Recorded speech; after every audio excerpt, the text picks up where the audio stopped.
안녕하세요. 2월입니다. 이제 제게 따라 범벌을 깨웠거나 범벌 깨울 준비를 하고 있을 것으로 압니다. 저는 남부 지역으로 범벌을 깨웠습니다. 그런데 올해는 날씨 변화가 너무 심해서 낙봉 피해가 있지 않을까 하는 염려가 됩니다. 그래서 오늘은 범벌을 깨우셨다면 한 번쯤 짚어봐야 할 사항으로 해야 할 일과 하지 말아야 할 일을 소개해 보겠습니다. 어디까지나 저의 개인적인 관리 방법이니까 참고만 하시기 바랍니다. 먼저 해야 할 일입니다.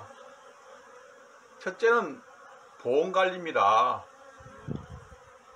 우리가 벌을 키우면서 보온 못지않게 중요한 것이 가보온이라고 하죠. 가보온으로 인해서 꿀벌 피해도 만만치 않기 때문입니다. 그런데 오직 이 시기만큼은 가보온이 용납되는 때입니다. 비닐을 덮어서 갤러로 물방울이 맺히게 하고 아니면은 외부 포장을 소문 앞까지 내리 덮어서 찬바람이 벌통 안으로 들어가지 못하도록 하는 것도 이 시기입니다. 그만큼 보온이 중요하다는 것이죠. 특히 올해는 날씨 변화가 심해서 보온을 더욱 잘해야 할 것으로 보입니다. 준비된 보온제가 있다면 2겹, 3겹 모두 사용하시기 바랍니다. 두 번째는 물 공급하기입니다. 3일 동안 로얄젤리를 먹고 자란 애벌레에게 4일차부터는 화분과 꿀을 섞어서 먹이게 되죠. 자, 이때부터 일벌들은 물을 가지러 밖으로 나옵니다. 물로 화분과 꿀을 섞어서 애벌레에게 먹이게 하기 때문입니다. 갤러로 비닐에 맺힌 물이 다소 도움이 되기는 하겠지만은 턱없이 부족합니다. 물 공급이 절대적으로 필요한 시기입니다. 이런 사정을 알면서도 저는 물을 따로 주지 않고 그동안 벌을 키워왔습니다. 지금까지는 큰 피해를 보지 못했는데 올해는 기온차가 심해서 낙봉 피해가 우려가 됩니다. 급수기가 준비되어 있다면 물 공급에 신경을 쓰시기 바랍니다. 세 번째는 자극사양하기입니다. 범벌을 깨우고 사양을 하는 부분은 각자의 의견이 달라서 권장할 사항은 아닙니다.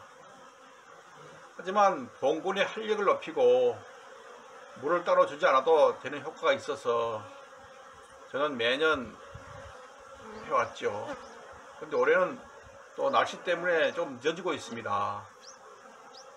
만약 자극사양을 해보고 싶다면은 봉군의 일부만 격리를 시켜서 자극사양을 한번 해보시고 비교 관찰해 보시기 바랍니다. 자극사양 부분은 다음에 한번 더 소개를 시켜드려 보겠습니다. 다음은 2월에 하지 말아야 할 일입니다. 첫 번째는 내검하지 않기입니다. 범벌 첫 내검을 하면서 벌을 축소하고 화분떡을 올렸다면은 대개 2주나 3주가 되면은 화분떡이 거의 소진됩니다. 이때 내검을 한번 하게 되죠. 소모된 화분떡을 보고 여왕의 유무나 산란 여부를 판단하게 되는 것이죠. 그래서 이제 첫 번째 화분떡은 많이 주지 않았던 것이죠.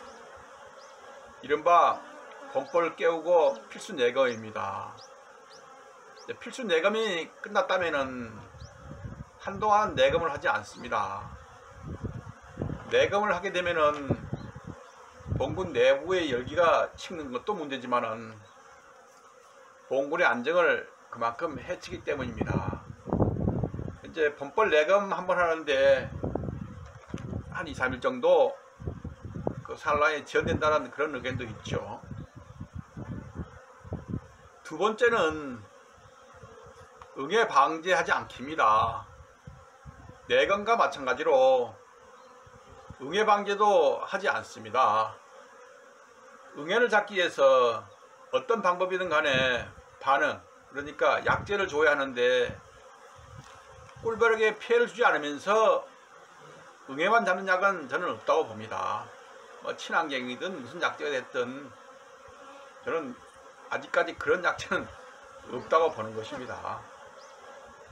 많지는 않아도 일벌이 죽거나 여왕의 산란이 주춤하게 할 수 있기 때문에 당분간은 응애 방지를 하지 않습니다.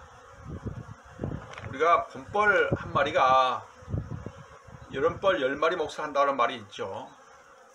그만큼 범벌은 소중하게 관리하라는 그런 의미라고 봅니다. 어쨌든 이제부터는 벌을 잘 키우는 역량을 최대한 발휘하는 시기입니다.